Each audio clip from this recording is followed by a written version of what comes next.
welcome to WhyItTV.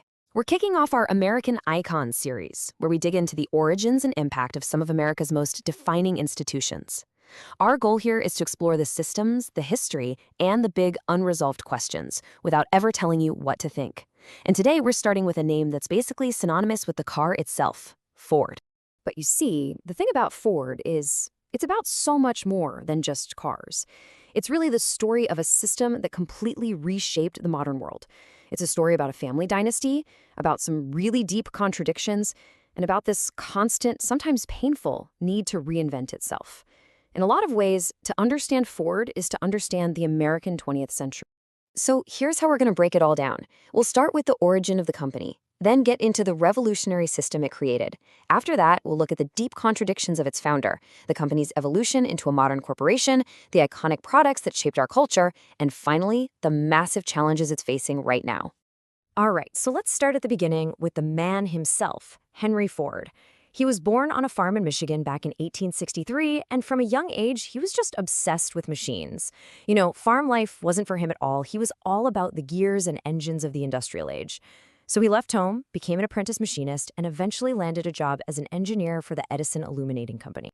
Now, you might think he was an instant success, but no way. His first company, the Detroit Automobile Company, completely fell apart after making just a handful of cars.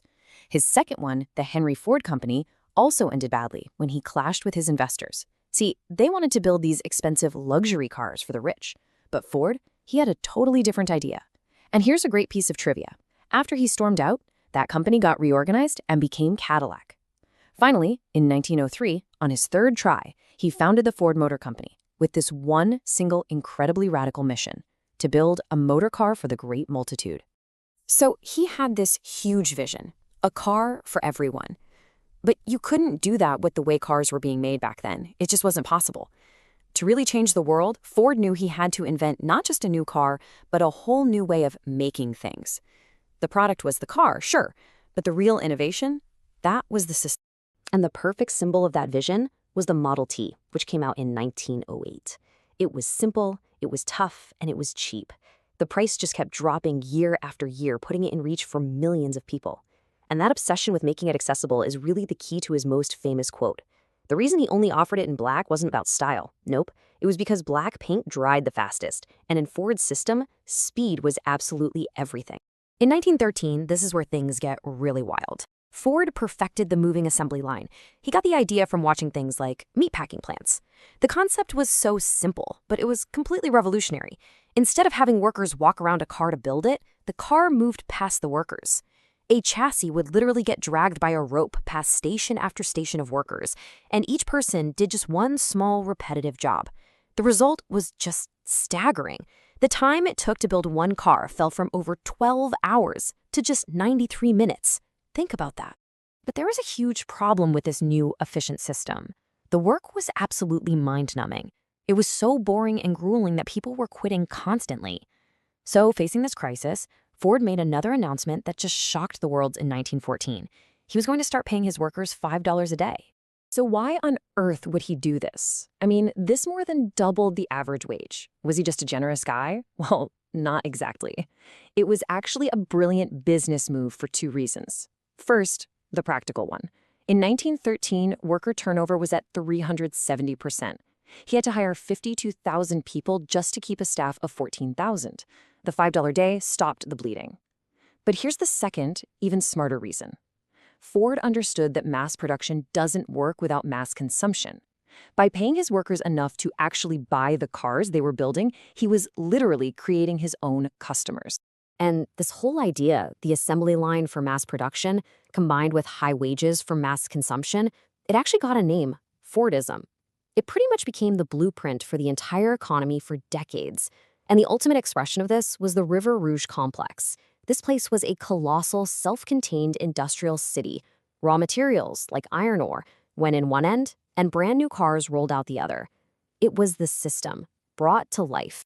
Okay, so we've built up this picture of a hyper-rational, genius innovator, but the story is a lot more complicated than that. The man behind the machine was a figure of deep and, frankly, disturbing contradictions. For millions, Henry Ford was a folk hero, but you just can't separate his legacy from his much darker side.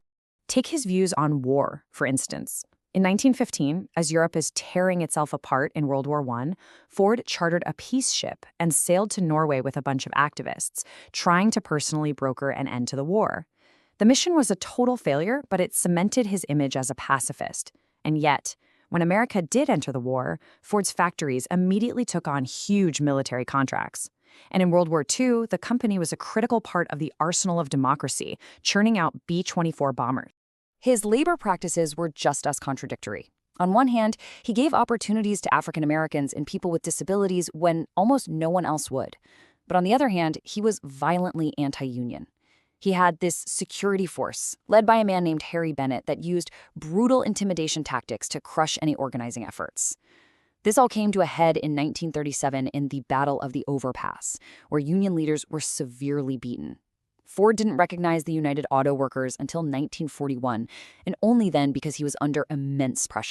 But we have to talk about the darkest part of his legacy. Ford bought his local newspaper, the Dearborn Independent, and starting in 1920, he used it to publish vicious anti-Semitic propaganda.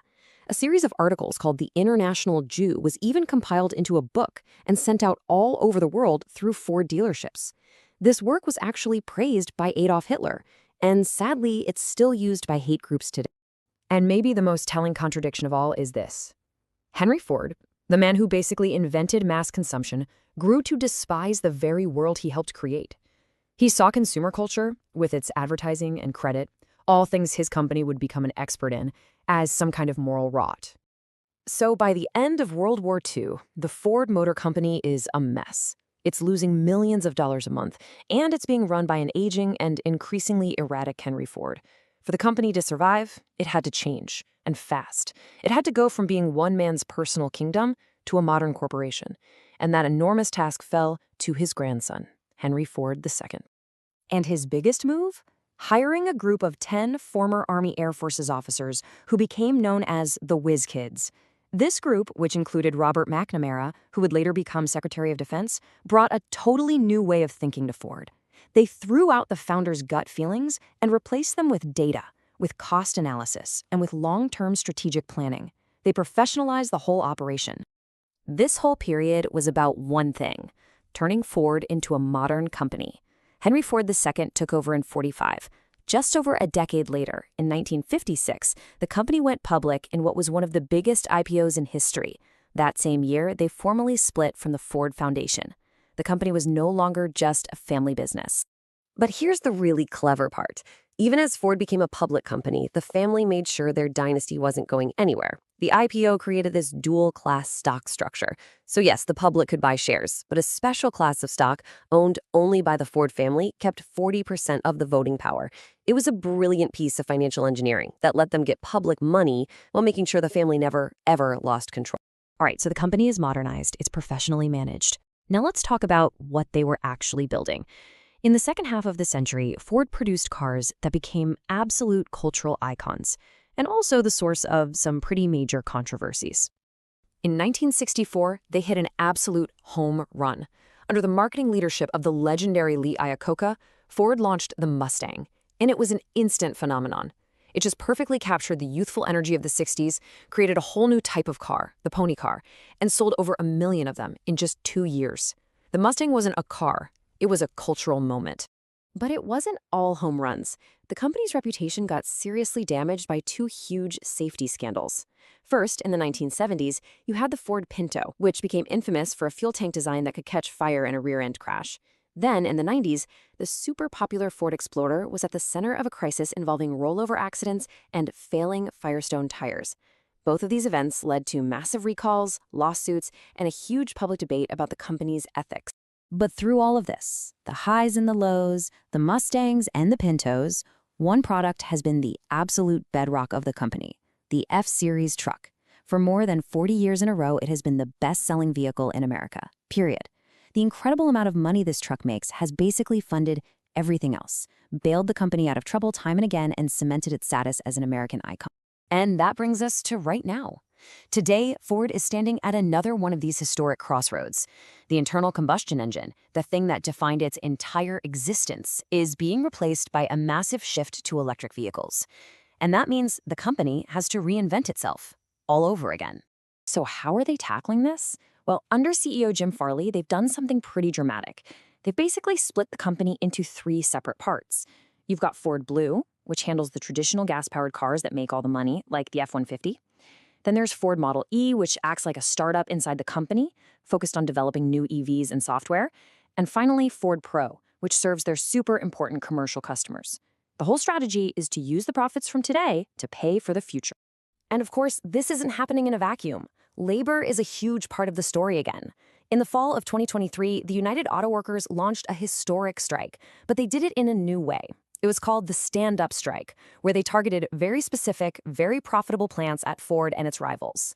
The union's argument was simple. The car companies were making record profits, so the workers deserved record contracts.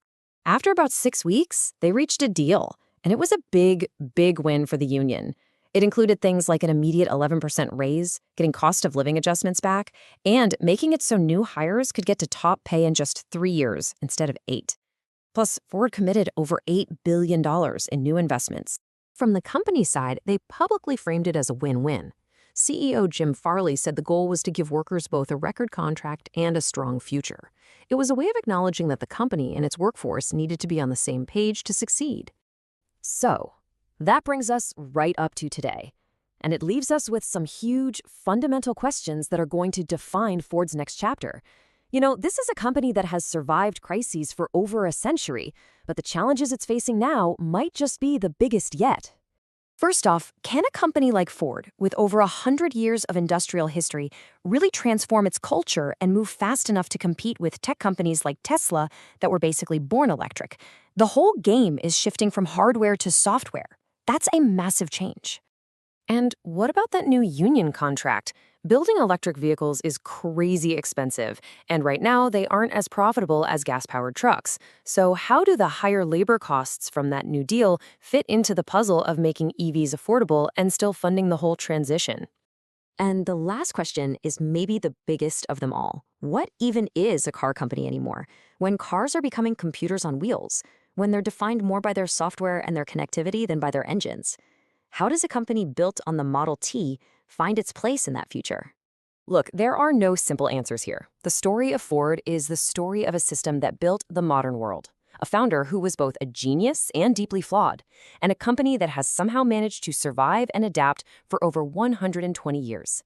It's an American icon for that very reason, because its story of innovation, contradiction, and reinvention is still being written right now.